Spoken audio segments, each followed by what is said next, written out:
Hello, everyone. Welcome again to another episode Lounge with Carlos. I have created this platform for us to be able to share information. Every so often, we all fall into a situation where we are diagnosed with different conditions, and to some people, they feel like it's the end of their life. But to others, they look at ways in managing and living with whatever they have been told. And it's through this managing that we aim to share information to make things better for the next person and help them manage. There are people who are newly diagnosed with conditions who do not know what to do not know what lies ahead for them. So, with this kind of program, we look to sharing that information and giving people an idea of what lies ahead. So, without wasting any time, I am joined by a very interesting gentleman who is diagnosed with diabetes, but I will let him tell his story and share his experiences. I would like to welcome my guest, Abraham. Hello, Abe. Thank you for joining. Thank you for being part of the show. Thank Uh, you very much for thank trusting the program, trusting to share your life story with us. Just tell us a little bit about yourself, what you like doing, the kind of person you are. Tell us about Abraham. Okay. I'm 49 years old. Well, in 2 weeks' time, I'll be 49 years old. I'm a generally outgoing person. I have been a very keen sportsman since like I was 16, 17 years old. I used to play a lot of sport until probably I was in my early 30s, somewhere there. That's when I stopped playing sport because of other commitments. I'm uh, I'm now working. I'm doing self-employed. I'm doing into construction. Basically, that's the short and tall of it. So you're a very busy person, really, mixing between work and social events. Yeah, it can be very hectic. Nah, It can that's be very. very hectic. Now, moving on. Well, tell us about your condition. Give us a brief summary about what you know about your condition since. I'm diabetic. I'm type 2. So they say it's the one that they basically call lifestyle disease. I was diagnosed in 2012. When I first went to the doctor when I was not feeling well, generally the body was not feeling well. I approached my general practitioner and he did several tests, the FBC, the full blood count, just to check if I was having any viral infection in me or something like that, because I was having spasms. Being into construction, I use several tools like the big machines for the roads, I make roads and also I thought maybe one of the machines that I was using, which seemed to be smoking a lot, was affecting me, and all carbon monoxide, because I was having sort of spams, and I was shaking and it all, and that was the first thing that I thought that no, something is wrong here. Probably this machine, I'm inhaling a lot of smoke, so maybe that's why I'm feeling this way. My arms were jerking and all uncontrollably. So decided to drive the car. I said, no, no boss, you're not feeling well. Take a seat. We'll drive you to the hospital. I said, no, I can make it. I can make it. So I went home. And then when I was home, saw that there was really something wrong. I'm not the type of person that goes to the doctor and unless there's something really wrong with me. And I've never been to the doctor. And my wife saw that there was something wrong with this guy. And the next morning, we went to the hospital, to the doctor, sorry, my private doctor. And then when I got there, the normal thing, they did took the FBC account, and they said, no, look, come back after a week, you'll have your results. A week later, I went to collect my results with my wife. But when I was during that week, I developed an eye problem. I couldn't see. My vision was very blurred. I remember the day that I went with my wife and my small son to the doctor. I couldn't drive, so we actually had to take private cars to go to the doctor, and she had to lead me by the hand. Everything was just hazy and blurred. I got to the doctor, sat down with the doctor, and then he says, "No, look, there seems to be a small infection in you, but it's nothing big. There's nothing to worry about. So what I can suggest is that I'm going to suggest that you get antibiotics. I think, and then you can come back after a week and you'll see how far it has gone." He started talking about how I should take care of myself, and he was telling me that I have an infection, and I just needed to have antibiotics. But you know your body. I know my body. I knew that, no, man, this is not an infection and all that kind of thing. I have this blurry vision. I can't see. And then my doctor sat down and he said, "No, let me check your blood sugar." And then he checked my blood sugar, and it was 33.8. That was very high. And I did not know anything. I did not know anything about diabetes. And I mean, I knew people had diabetes, but I had no idea at all on what diabetes was. And then he says, "You must, what I'm going to suggest, your blood sugar is too high. I don't even know how you got here." And it's a surprise because most people with this kind of high levels, they normally develop stroke and the Yes. like. So this is what I'm going to tell you: go to the doctor, go to the hospital.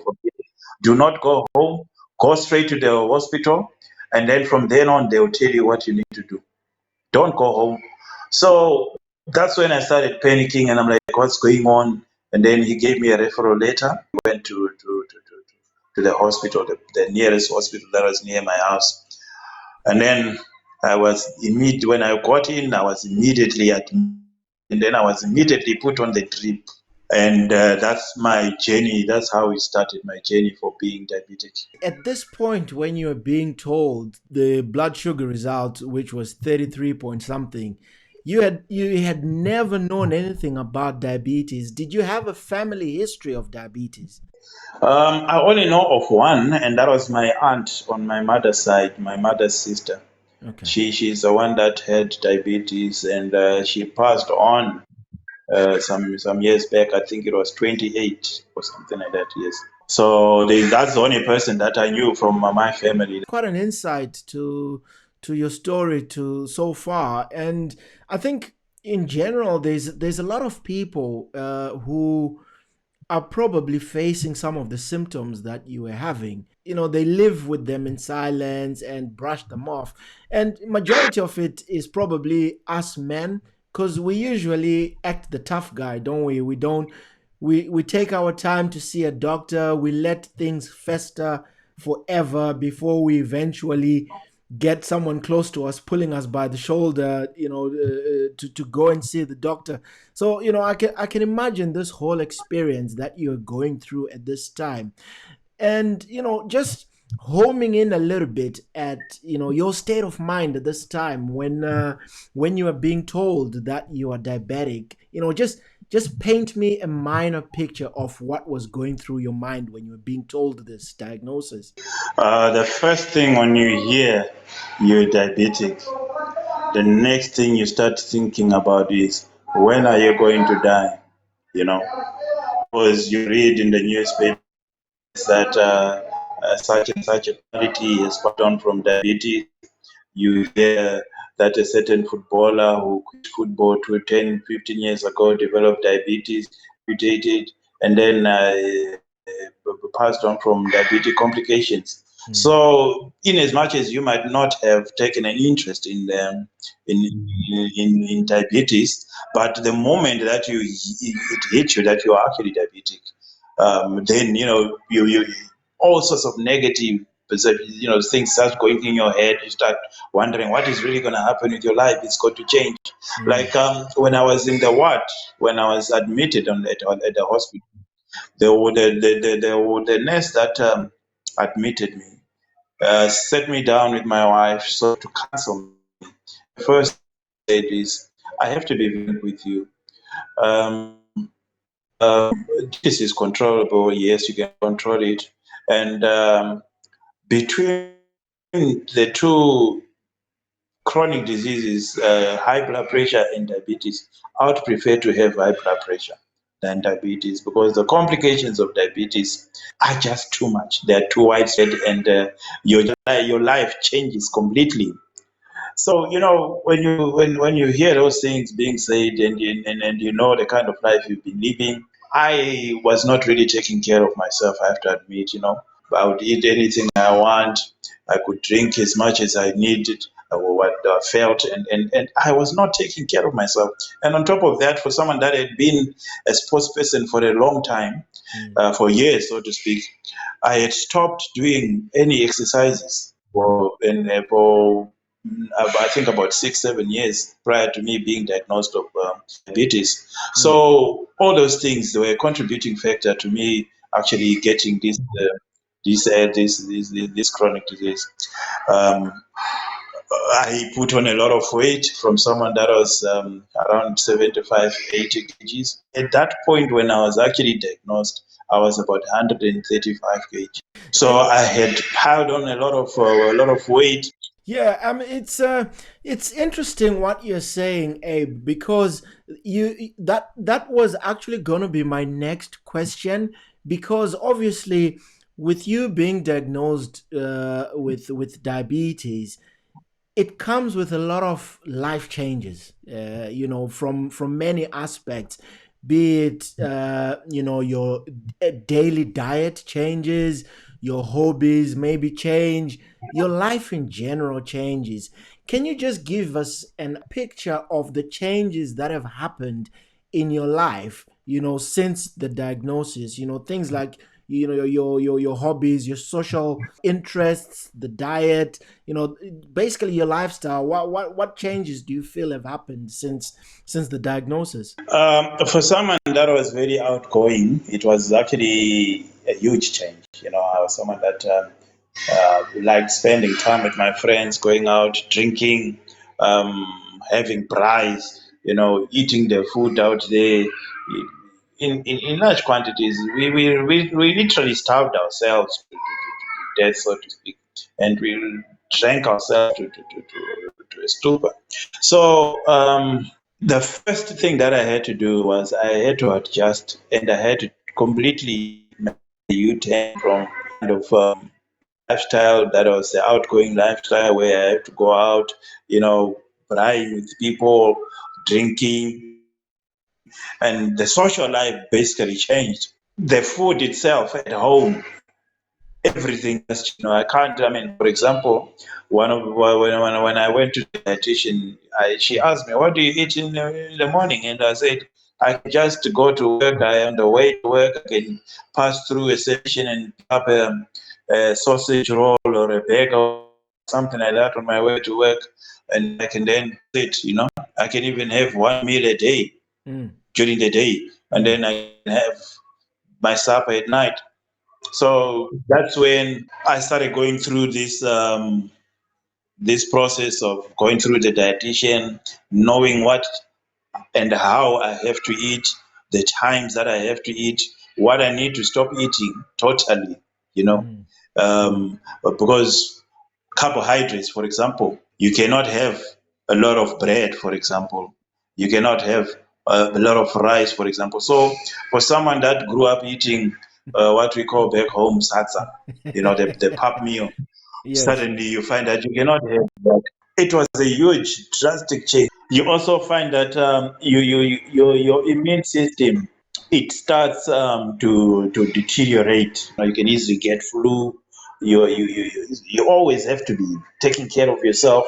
How you wear your clothes, your shoes. You cannot go barefoot walking outside, because Mm, if you walk outside and then you step on a nail or a broken glass or something like that, that can give you complications. You see, mm, it's mm, it's it's just the things that you didn't think about when you were when you're not diagnosed with this disease. you mm, know you find that you have to start exercising more, you have to start eating properly more, you have to add a certain diet, you have to eat more vegetables, you have to it's something that you can't eat meat, for example. You cannot eat meat, you can't eat beef, not like you totally cannot eat beef, But because the processing of the beef inside your stomach, it takes a longer time. So you cannot eat certain kind of foods. Otherwise, they're going to spike your food, your blood sugar. It's interesting what you're saying, Abraham, because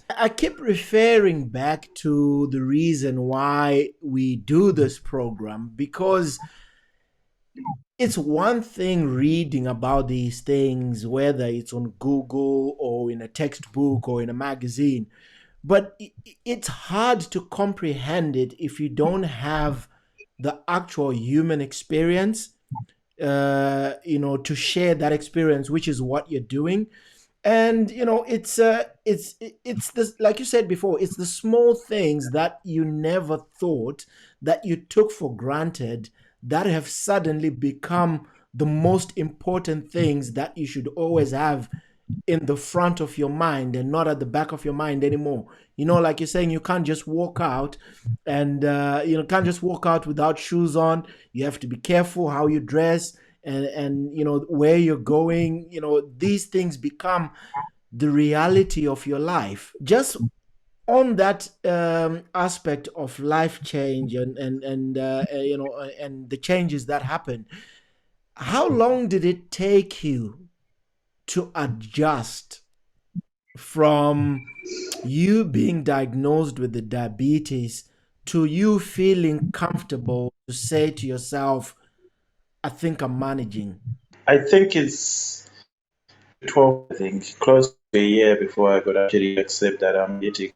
You know, part of you, and I started joining some diabetic groups where you're communicating with other people that are also going through your experiences, and you're trying to understand this disease and understand really, is there any way that, for example, you can overcome it?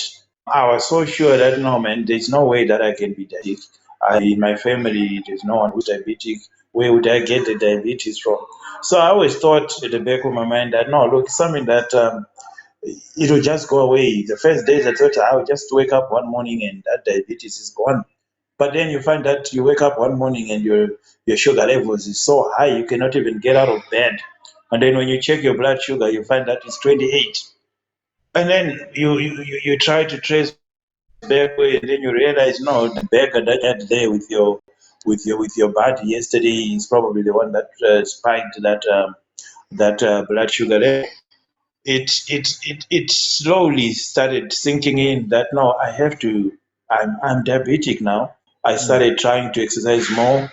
I was doing some jogging then because diabetes also it's something that I mean, if you are diabetic, there are certain things that can trigger the elevation of the blood sugar levels, the glucose level. Stress itself, being stressed, is something that can actually trigger the diabetes. You see, we are always talking about how it's important to avoid getting stress. Stress levels as well can actually trigger high blood uh, glucose level. It's mm, very important for people to actually understand that aspect. That when you're staying with someone that is diabetic, it's important to make sure that they are comfortable, basically to speak.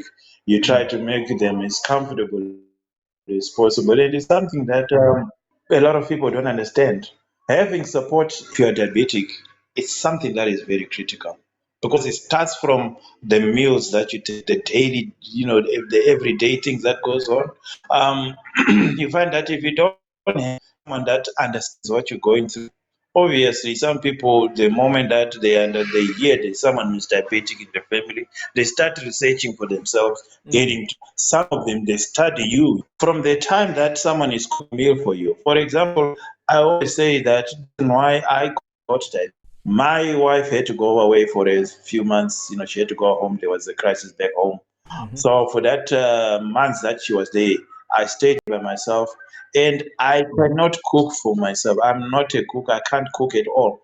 I would just eat anything. I would just cook anyhow I like, and that made me to pile on my weight. I mm. was not watching whatever I ate. When you have someone that understands what you're going through from the time where they are preparing a meal, They know that no, this person is diabetic. We need to have make sure that we prepare these meals this way. From the time that they go to the supermarket to go and buy the food, they know that this food is the one that is going to suit this person. Mm. So family support structures are very, very critical. And You cannot stress someone that is uh, diabetic. it's very interesting what you're saying, Abe, because I was going to ask you, along that line of, what has living with diabetes been like for the people around you? Your immediate family. What's that experience been like for them? How?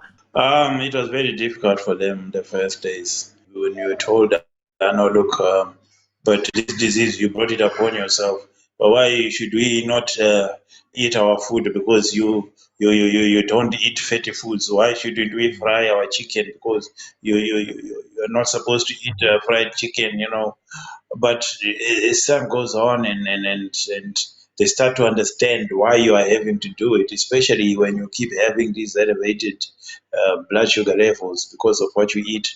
And then every time when that happens, you have to go to the hospital. You spend a couple of days there on the drip in the hospital, and then you come out, and then they start understanding that no, look, if we don't do what's right with this guy, Mm. there's a chance that we can actually lose him. Yes, So it yes, was yes. hectic at first, and of course, having to visit the hospital on a regular basis. People don't want to go to the hospital, so they didn't accept or thought it was something that was going to change their lives as well. So, but eventually they realized that it's part of me, and they have to accept it as it is. Mm. And slowly, that's when you find that even when they're doing their groceries, they Mm. actually say, "No, look, um, we have to buy this food for him. We have to buy this food for him." Because I don't do the groceries. Unfortunately, I just bring the money into the family. So. Um, when they buy, so they know, no, this person we cannot buy, we cannot do this, we cannot do. That acceptance and ability to change the way they support you. I think it's very important for people to understand that that is actually a process in itself. It's not an overnight switch thing that, okay, you're diabetic, so from tomorrow we don't do this. It's also affecting the people around you and their lifestyle and their interests, and it's having that harmonious understanding where you need each other and you support each other and you go through that process together. Oh yes, exactly, that's how it was, and that's how it is. And it's not just about the immediate family as well. We're talking of friends, eh? The people that you used to go out having these braais and these drinking sessions, and then you find that you, even if you do go out with them, you're not drinking anymore. You're not bragging anymore the way you used to, and you're no longer fun to be with as you used to be before. You see, so obviously, to a limited extent, it does affect your social life. There's some people they've actually come to accept it. They even come phone you, when are we meeting up for the weekend, and they're like, even though they know that no, this guy does not drink, he Mm, doesn't do braais anymore. He doesn't do this. You just go there, you while away time with your friends, and that's it. But diabetes is a life-changing disease. mm, You see your life changing, making a 180-degree turn from what you probably used to before mm, that. mm, From mm, from how you conduct yourself, how you eat, exercise, and the like. And you're talking about family support now. Right now, as I'm speaking, I'm just coming out of a gym, and it was through my wife who pushed me to say, "No, look, you need to do this. You need to do this. You need to exercise. You need to do it." So sometimes you need, sometimes not always, but sometimes you need that person that is gonna kick you in the backside to mm, to to to mm, to, to mm, change your ways. because we relax, we tend to relax. We get fatigued by having to do the same thing every day over and over again, especially when it comes to taking the medication. The medication itself, but there's some medication for diabetes which can seriously affect you in for example, it can give you things like diarrhea, it can give you things like a bloated stomach, and you can generally not be feeling well when you're taking certain medication. Not that it's not working, but that's the way it is. We also need to know the kind of medication that is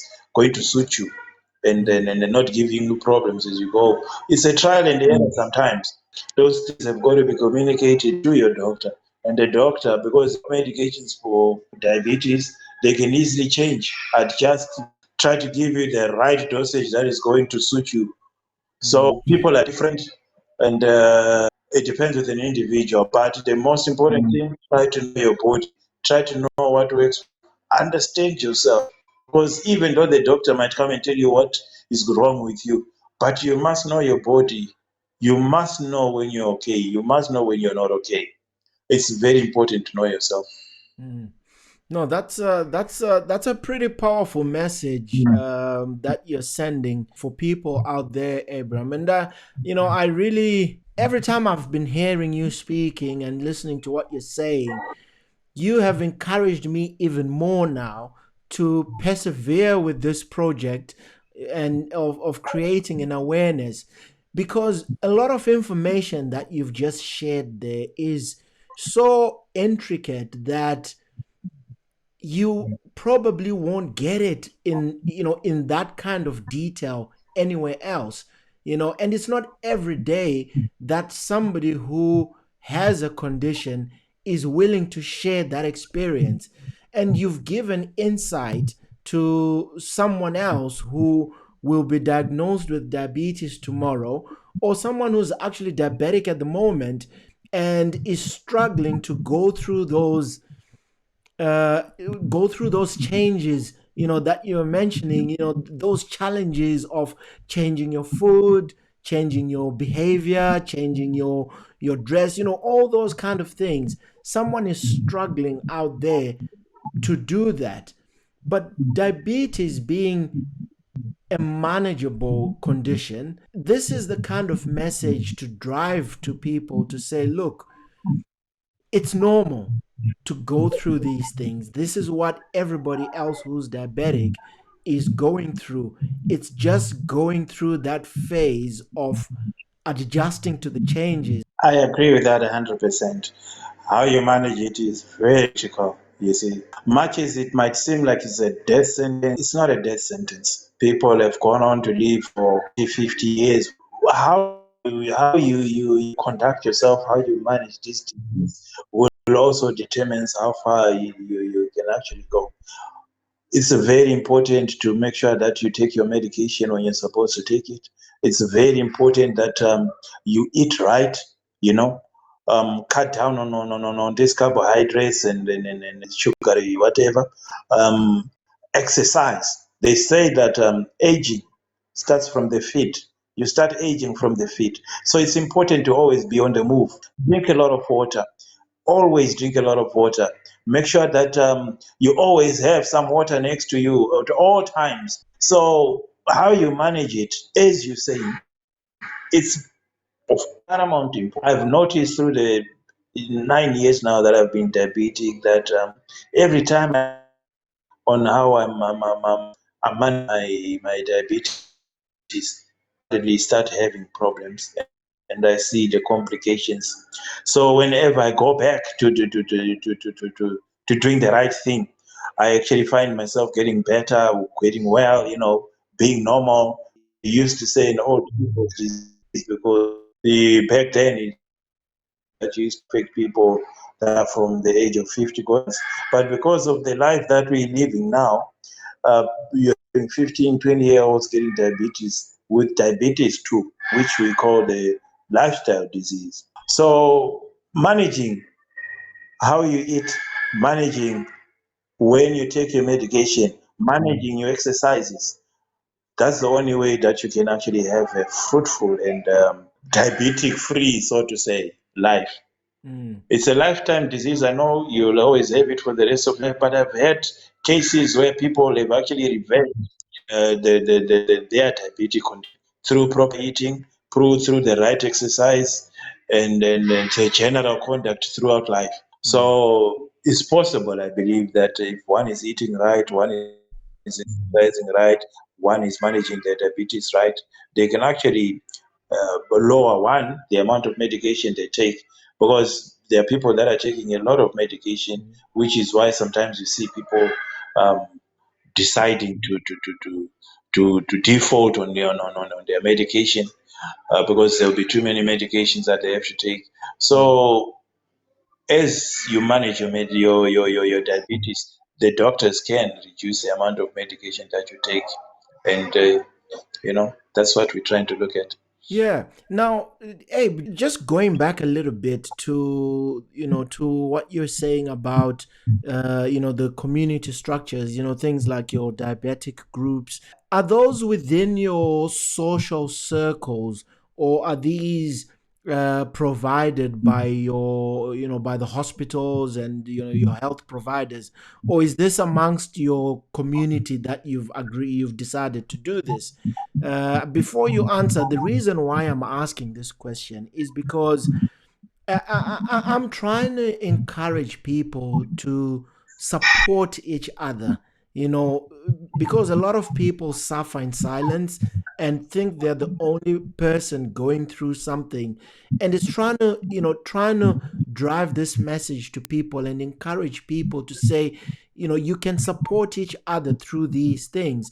That's why I'm asking, the diabetic groups that you have, how are they? How are they set up? The diabetes groups that I'm in are those that are social, on Facebook, on WhatsApp. I've actually been added into this group by people that have been diabetic before me, and we've come to know each other.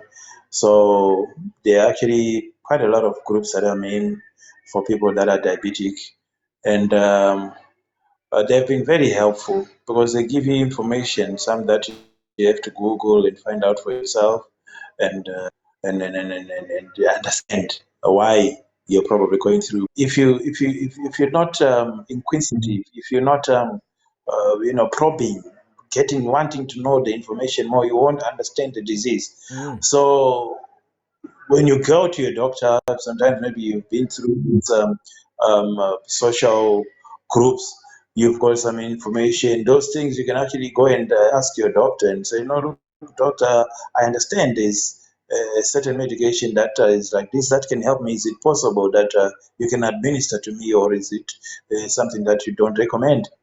And sometimes you find that a doctor will tell you, no, look, we can do this, or no, we can't do this. No, this is not accepted by the associations of what. So you get you get a lot of information from these social media groups. That I'm very inspired by what you're saying because as a nurse, there are so many times that I have come across patients who have conditions and they know a lot more about that condition than I do. And in a way, you feel a little bit threatened, but then at the same time, I'm actually proud of them because you are responsible for your own body. It's your responsibility to know every exactly. angle about your body without anybody else telling you something. And it's something that I really admire when I come across patients like that. And I'm happy that you've highlighted it, and I'm proud of you as well to be one of those people who understands their condition to a T. That's very, very impressive. And I hope people who are watching the program and getting this information challenge themselves to be in that state of mind, to be in that position where they really understand their condition.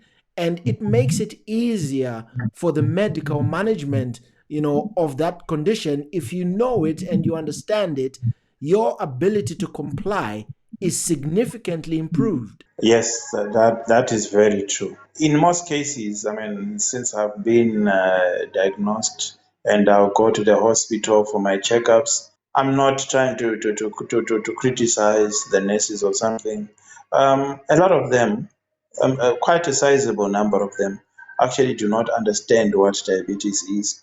Yes, they've passed through the notes, yes, they have, Mm, but to actually understand the actual disease, they do not. mm, So even when you are in a conversation with them where they're trying to tell you what you must do, you'll be listening to them and you'll be like, hey, does this person really know what he's talking about? And sometimes you can't challenge them because some people do not want to be challenged. So you just wait and listen to what they're saying, but in your mind you're saying, no, no, no, no. But this is not what it's supposed to be. mm, mm, mm. It's It's very good very that you've important. brought that point, Abraham, because part of this program that I'm doing is trying to encourage student nurses and the already, the nurses themselves, the doctors, the nurses, but specifically the student nurses, because I feel this is rich information that they don't get, and this helps them to understand. And like you're saying, you read the notes and you know that, okay, Mr. So and so is diabetic, they've got high blood pressure, blah, blah, blah, blah, blah.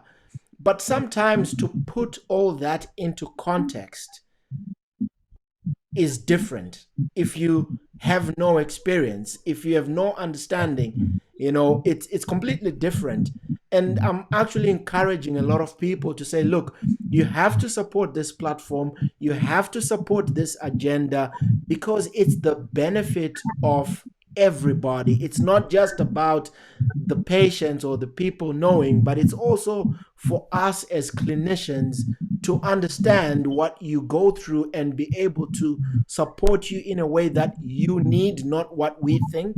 Yes, that is very true. The relationship, obviously, between the medical fraternity and the patients is very critical. I agree with what you're saying here. You know how these things are with medicine and technology. Things always evolve, things always improve. New ways of managing conditions always come up. Abraham, I'm really grateful again for you joining us and supporting the cause.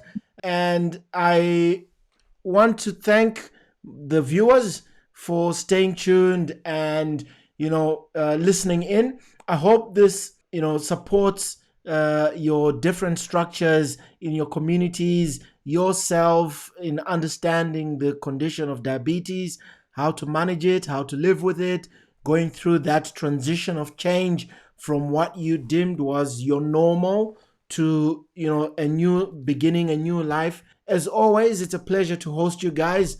Lounge with Carlos, hosted by yours truly, myself, Carlos the Shaft. Thank you for watching and have a good day.